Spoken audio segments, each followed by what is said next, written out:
and greetings everyone. Welcome to my final year project presentation. I'm Nurul Alibakis Bengti Roslan, a final year student in Bachelor of Science Honours Applied Microbiology. The title for my FYP is Characterization of Resistant Mechanism of Non-Carbapenemase Producing Enterobacterales Non-CPCRE from Clinical Specimens in Malaysia. Let's begin with the introduction. Antibiotics have been utilized for over 70 years to treat the bacterial infection with diverse medical applications. However, their misuse has resulted in a rapid increase in antimicrobial resistance, rendering some infections are almost impossible to treat. In these cases, enterobacterales are widely recognized for antimicrobial resistance. These bacteria continually develop to evade the effect of antibiotic used to treat the disease that they cause. There are two types of carbapenem-resistant enterobacterales exist, consist of carbapenemase producing bacteria and non-carbapenemase producing enterobacterales, which is CPCRE. CPCRE produce the carbapenemase enzyme, while non-CPCRE lack this capability, meaning that they cannot produce the carbapenemase enzyme. Next, we move to the problem statement. The impact of infection from non-CPCRE has been rising, which contributes about 44.2% in Malaysia. So that it is essential for tackling the urgent problem of antimicrobial resistance with a specific focus on resistant mechanism of non-carbapenemase producing enterobacterales in the healthcare landscape of Malaysia. Then the research question consists of what are the antibiotic resistant profile potential that can be found in non-CP local isolates, and what are the specific differences in protein expression between non-CPCRE and CPCRE, and how do the glycosylation patterns change between non-CP and CPCRE. Basically, the objective of the study are to characterize the antibiotic resistant profile potential non-CP local isolates, then to identify the differential protein expression between non-CP and CPCRE, and to investigate the glycosylation changes between non-CP and CPCRE proteins.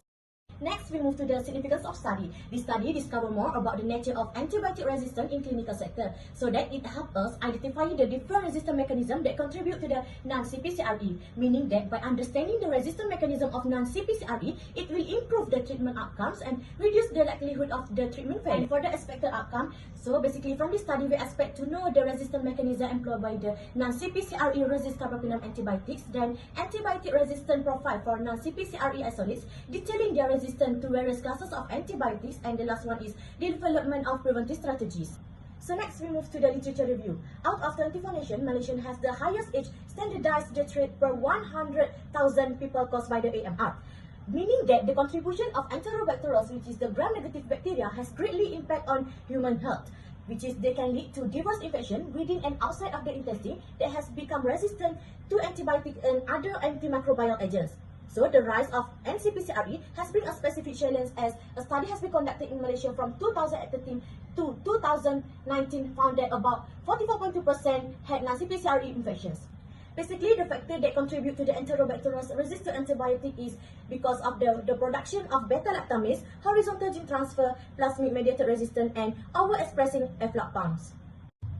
CPCRE strain frequently exhibit the resistance to other antibiotic carbapenem through different chromosomal mechanisms, include the combination of beta-lactamase production with mutation in the efflux pump and porine channel. Healthcare sector are focused on the future health of patients that infected with the enterobacterales that do not produce the carbapenemase enzyme, which is NCPCRE. This is because NCPCRE group have a higher occurrence of previous exposure to carbapenem compared to the CPCRE group. Protein expression play a vital role because it is the central to the development and functioning of the various resistant mechanisms in non-CPCRE. Protein mediates with resistant mechanism in CPCRE consists of beta-lactamase enzyme and ESBL, which is extended spectrum beta-lactamase, and for the NCPCRE consists of inactivation enzyme and alter protein. So when there is protein expression, then it must be related with the glycosylation. Glycosylation is a co- and post-translational process that involves with the covalent attachment of carbohydrates to lipids, polypeptides, and polynucleotides. Glycosylation changes can occur due to the antibiotic exposure and other forms of stress that can alter the patterns of protein glycosylation in bacteria. So when the glycosylation changes were identified, it will lead to the alterations in the structure of surface of glycans of non-CPCRE strain. So this alteration may affect the interactions with antibiotic, host immune response, or environmental factor that will influence the overall resistant phenotype. And the last one is changes in the glycosylation were linked to the alterations in the outer membrane of non-CPCRE. So this alteration could affect outer membrane permeability, impacting how the antibiotic enter the bacterial cell and contributing to the resistance. So next we'll move to the methodology. The first method that we will be used is culture, which will be covered for the objective 1. So basically the clinical sample will be inoculate onto the selective.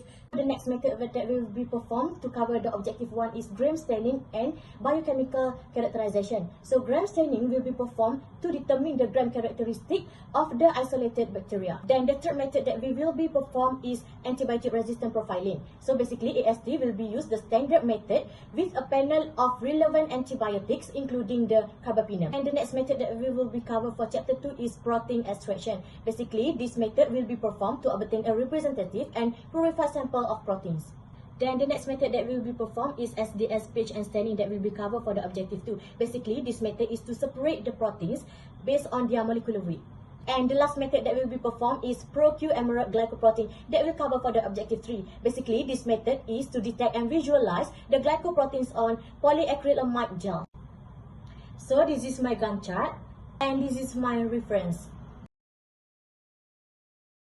So that's all from me. Thank you.